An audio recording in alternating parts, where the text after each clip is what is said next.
दोस्तों, उम्मीद करता हूं आप सब अच्छे होंगे। कोविड की दूसरी वेव में हमने ये जाना कि हमें एहतियात क्या बरतनी है, खाना कैसे होना चाहिए, डर को कैसे कंट्रोल में करना है। इसी बीच में एक और खबर आ रही है कि कोविड की थर्ड वेव आ सकती है और ये थर्ड वेव बच्चों पे इफेक्ट करेगी। ये अच्छी बात है कि हम उसके लिए तैयारी करना चाह रहे हैं, लेकिन एक गलती हम फिर से कर रहे हैं कि जब भी बात बच्चों की आती है तो सडनली एक डर का माहौल पैदा होता है। सिर्फ कोविड से ही नहीं बल्कि बच्चों के हेल्थ के मामले में हम लोग अक्सर डर के कंडीशन में ही रहते हैं और इस वजह से कहीं ना कहीं बच्चों की हेल्थ और ख़राब होती है। मैं पर्सनली बच्चों की ट्रीटमेंट में काफ़ी रुचि लेता हूं। मेरे क्लिनिक में 3 साल तक के बच्चों का इलाज हम पूरी तरह से मुफ्त में करते आए हैं पिछले कई सालों से। इस बीच में जो मेरे ऑब्जर्वेशंस है वो मैं आपके साथ में शेयर कर सकता हूं। उम्मीद है कि ये ऑब्जर्वेशंस आपको आपके बच्चों को कोविड की थर्ड वेव से बचाने में भी मदद करेंगे। चिकित्सा की दृष्टि से, ट्रीटमेंट की दृष्टि से बच्चों को कुछ डिविजन्स में मैंने बांटा हुआ है। पहली डिवीजन है कि 0 to 1 ईयर, मतलब पैदा होने से लेके 1 साल तक के। ये वो वक्त है जब बच्चे अपने आप को एक्सप्रेस नहीं कर पाते। दूसरा डिवीजन है 1 साल से लेके 3 साल तक के बच्चे। इन लोगों की ट्रीटमेंट थोड़ी अलग तरीके से की जाती है या इन लोगों का ध्यान थोड़ा अलग तरीके से रखा जाता है। फिर आता है 3 साल से लेके 9 साल तक और फिर 9 साल से 16 साल तक के। 16 साल तक के जो लोग हैं उन्हें बाल बच्चे इस कैटेगरी में काउंट किया जाता है। अब हमें यह चीज समझनी है कि मां बाप बनने का मतलब सिर्फ बच्चे को पैदा करना, उसके लिए प्रॉपर्टी बनाना, उसके लिए सारी चीजें अवेलेबल करना, यह कतई नहीं है। मां बाप बनने का मतलब है कि आपको बच्चे को एक अच्छा फ्यूचर देना है और अच्छे फ्यूचर में आज के वक्त में अगर आप कुछ दे सकते हो तो वो है अच्छी हेल्थ।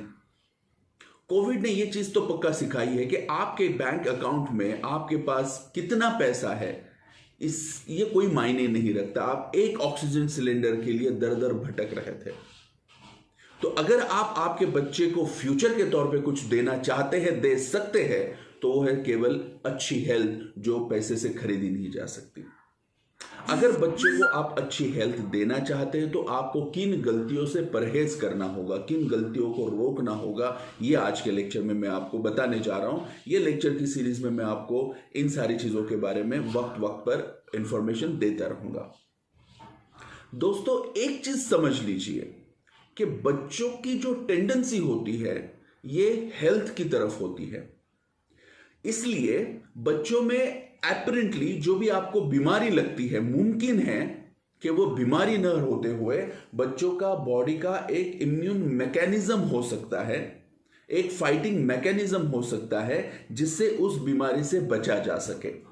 फॉर एग्जाम्पल, हम पहले 0 to 1 ईयर की आज के लेक्चर में हम बात करेंगे कि बच्चों को दूध पीने के बाद में वॉमिट हो जाता है। कई बार बच्चे दूध पीते हैं और उल्टी कर देते हैं। हम लोग परेशान होकर डॉक्टर्स के पास जाते हैं या मेडिकल से लाके कोई ड्रॉप्स पिला देते हैं। तो उल्टी क्यों होती है? जब भी बच्चे को जो दूध पिलाया गया वो खराब होगा, मां का दूध, या बच्चे के बॉडी में ऐसे कुछ चेंजेस हुए हैं जो उस दूध को पचा नहीं सकते, हजम कर नहीं सकते, तो बच्चा उसको वोमिट के जरिए बाहर फेंक देगा। सो बच्चे को उल्टी होना कोई गलत बात नहीं थी, वो कोई बीमारी नहीं थी, वो बच्चे का एक रिएक्शन था ठीक होने की तरफ। जैसे ही आपने उसको उल्टी रोकने की दवाई दे दी, आपने कहीं ना कहीं बच्चे के उस मैकेनिज्म के साथ में इंटरफेयर किया। इसी तरह से जब बुखार आता है, बच्चों को बुखार आने के बाद में एकदम से हम लोग बहुत डर जाते हैं, बहुत खौफजदा होते हैं, जो होने की जरूरत नहीं है। कोई भी बुखार हो, बच्चों को हो या बड़े को हो, उसकी कोई ना कोई रीजन जरूर होता है, कोई ना कोई वजह जरूर होती है। जब तक के उस वजह को ढूंढकर खत्म नहीं किया जाता तब तक के बॉडी का टेम्परेचर हायर लेवल पे रहता है।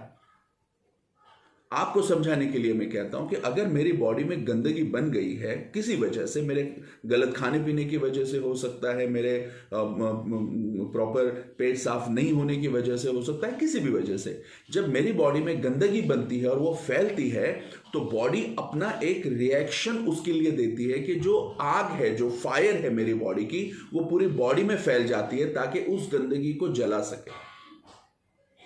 जब आप इस फायर को कम करते हैं तो वो गंदगी बॉडी में सेटल हो जाती है और वही गंदगी है जो आपको किसी भी बीमारी के लिए प्रोन कर सकती है। इसका मतलब आपके बच्चे को जो बुखार आया था मुमकिन है कि वो किसी बड़ी बीमारी से बचाने के लिए आया था। इसलिए एक गोल्डन रूल मैं आपको बताने जा रहा हूं, जब भी आप आपके बच्चों के हेल्थ के बारे में सोचें तो सबसे पहले वेट कीजिए, ऑब्जर्व कीजिए, अंडरस्टैंड कीजिए और उसके बाद ट्रीट कीजिए।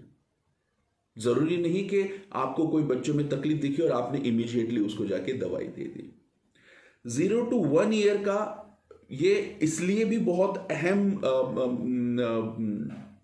वक्त है कि इस वक्त में बच्चों के डेवलपमेंट्स होते हैं। कई सारी बातों में बच्चों के डेवलपमेंट्स होते हैं। तो इस वक्त तो यकीनन आपको बड़े ही सब्र से काम लेना चाहिए, बड़े ही एहतियात से आपको बच्चों के केस में डील करना चाहिए।